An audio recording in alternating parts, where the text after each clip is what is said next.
The pot, two of the house that wouldn't let me leave. A true story of racism and revenge. The portrait in the basement. I barely slept that night.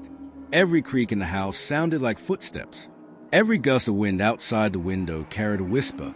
I kept my arm around Lonnie as she tossed and turned in her sleep, mumbling about the girl in the closet.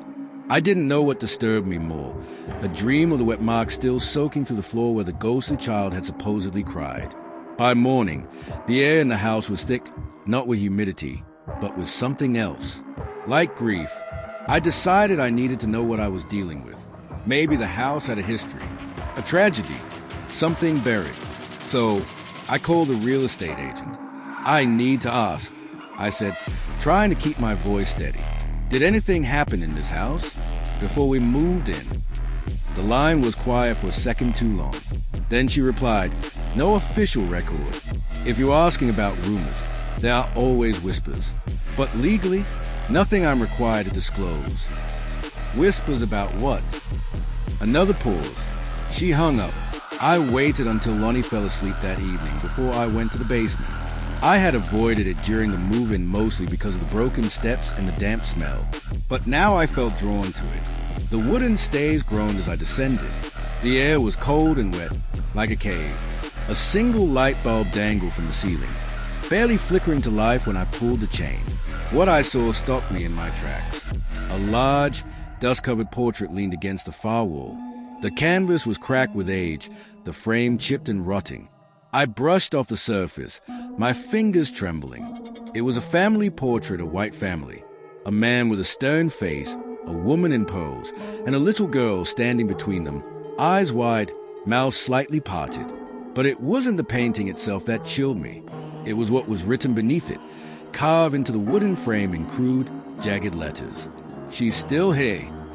I stepped back, heart racing. That's when I saw the old newspaper clippings pinned to the wall behind the canvas, yellowed, water damaged, but still legible. One headline stood out: Local family slain in racially motivated attack, 1963. There were photos, black and white, of the very same house. The article told the story of a black janitor who was accused, without evidence, of attacking a white family who had taken him in to help around the property. The family died. The man disappeared. The town whispered that he had cursed the home before vanishing. But another article, smaller and buried beneath the first, had a different version. Girl found dead in closet weeks before authorities dismissed accusations. I staggered back. Lonnie's vision. The girl in the closet. Was she real? Suddenly, the light flickered violently. Then blackness.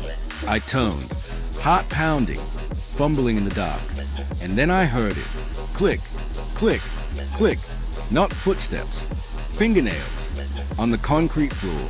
Getting closer. A breath behind my ear. He didn't do it like I did. I ran. I didn't even look back.